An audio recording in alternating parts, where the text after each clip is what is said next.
is Ravi Palinur of the Safer Trading and Investing newsletter. I publish this newsletter on Substack every week on Sunday after the market closes for the prior week. And I also do it during the week sometimes when I have something important to discuss. This report on stagflation risks and mitigations was published on May 21st, Wednesday. As you all know, Moody's downgraded the US debt on Friday prior. So I thought it was important to convey this information about what are the potential consequences of a stagflation and stagflation risks and how an individual investor can mitigate those risks. Before we proceed further, I request you to kindly read the disclaimer that nothing in this newsletter shall be construed as a recommendation to buy or sell securities. So as I said, in this edition, I will focus on some current risks and mitigation strategies. The US credit risk was downgraded by Moody's, and this was not the first time, obviously.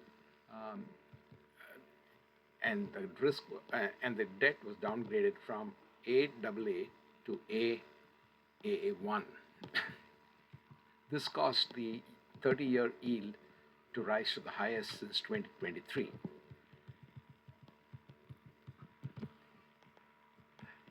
In order to understand what happens after debt upgrade, one can look at the behavior of the stock market after prior upgrades.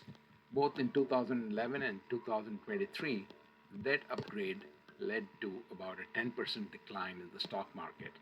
And if you go to my newsletter on substack.com and click this link, you will see the article written by my friend Ben Turkan, and you'll get more details on that.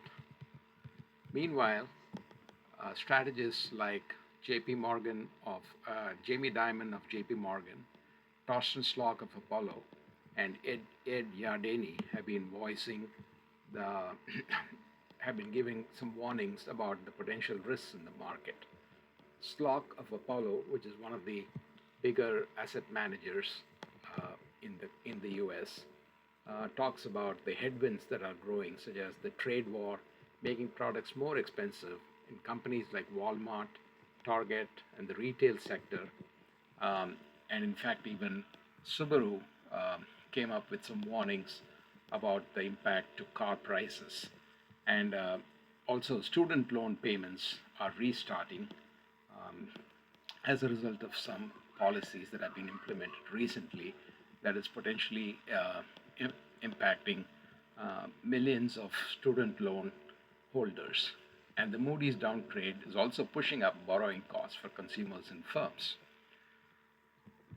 Here is the Subaru price increase, and Yardeni also warns on potential bond market meltdown, which will cause yields to go up. When yields go up, it is feared that bonds will be more competitive to equities, and therefore the equity markets will decline.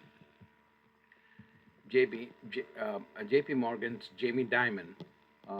JP Morgan, as you all know, is the biggest bank in the country. And when he warns about risks, the financial world listens.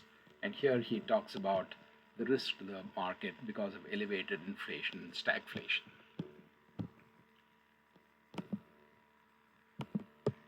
Now, how does one... So here is the performance of there are some hedge ETFs that can be used to protect the portfolio during markets stress. Here are some of the hedge ETFs that one can use, and here I'm showing the performance of these hedge ETFs during this market downturn. BTAL is the US market neutral anti-beta fund. There's PFIX. There's PFIX, which is the interest rate hedge, and because interest rate rose, PFIX rose. Typically, bonds fall in price when yields rise, but PFIX is a hedge on bonds and hedge on interest rate, and therefore it had an excellent 4.38% return over a 5-day period, even as the S&P 500 fell 0.8%. Uh, Here is a fund, the Hasman Strategic Market Cycle Fund, which is up 3.3%. And there are two funds from AQR, the long short equity fund and the market neutral fund. And these are also up, as you can see. Then there is the straight hedge on the treasury bonds, TBF, which is a pro share short 20 plus year treasury bond, which is a short fund on bonds, and that was up 1.72%. And here is PSQ and SH. These are short funds on the QQQ and the S&P 500, and they rise as much as the equity ETFs corresponding to them fall. And then there is CTA, which is a managed future strategy fund, which fell for 0.04% only, compared to 0.80% and 1.09% for SPY and QQQ.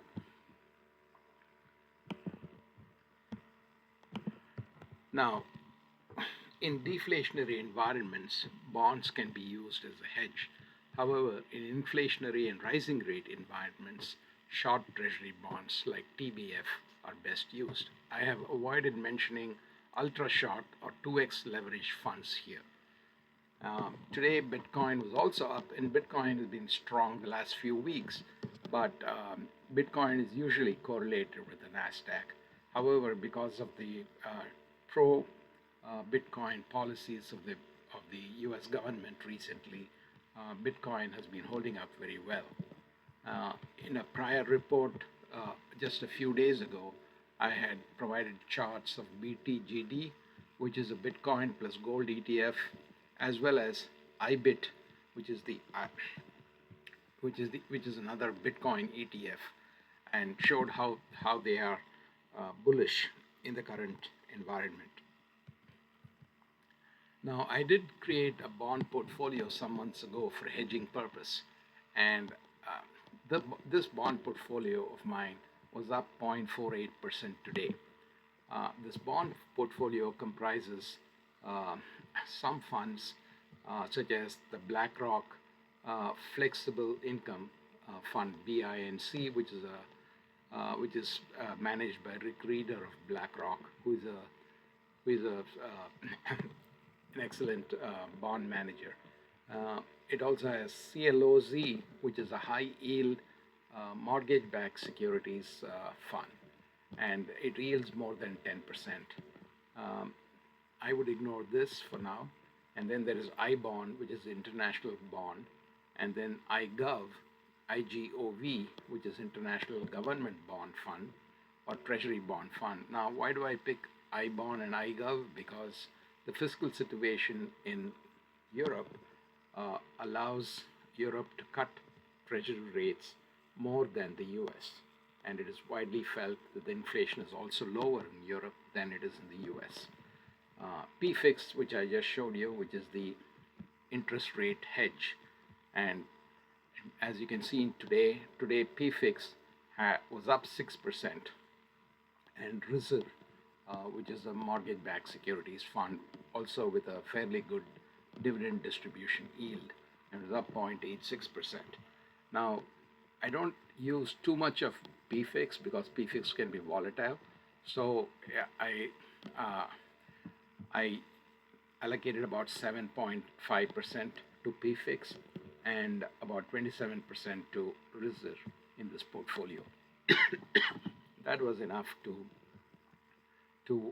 provide a positive return on a very negative day for the U.S. equity markets. As you can see, the Dow was down 2%, S&P was down 1.6%, etc. And the yield itself, 30-year yield rose 2.48%. The yield rose 2.48, but PFIX rose 6.08%. That shows how much of a hedge PFIX is in a rising rate environment.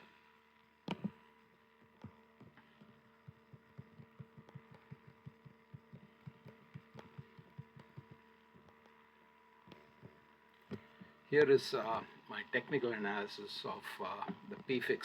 This is a daily chart of PFIX. What I'm showing here is the RSI, and here I'm showing the price chart of PFIX, a daily price chart of PFIX over the last, I guess, it's about 9 months. As you can see, this sports a kind of a um, bullish inverse head and shoulders pattern. This is the neck, this is the head, and this is the neck. This is an inverse head and shoulders pattern which is considered bullish, and it seems to be bursting out of that. And this projects a $10 rise to $65. As of Wednesday, this was about $60. And here's the weekly chart. And look at this. This PFIX is up 240% since the December 21 bottom. And despite the volatility, it is up 75% since last September. And as you can see on the weekly chart, this is a huge consolidation pattern that began in 24 or late 23.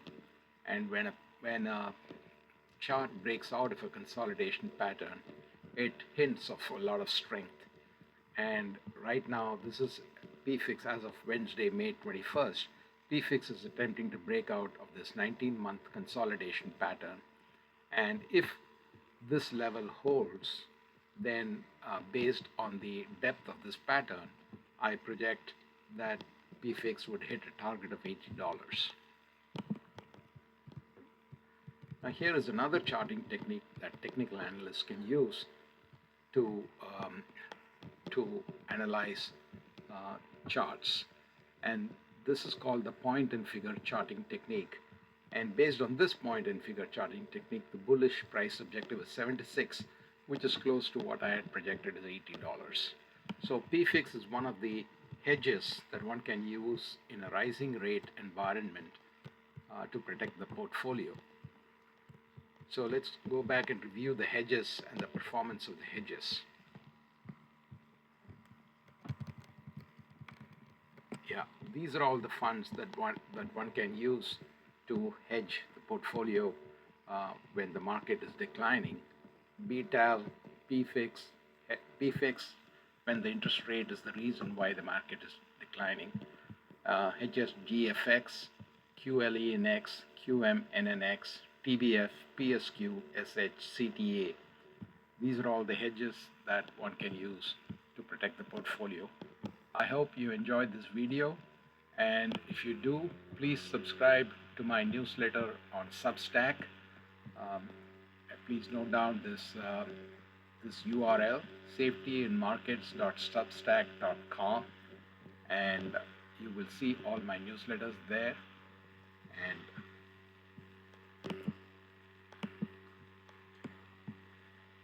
so I hope to see you on Sunday or Monday with the next edition of my newsletter.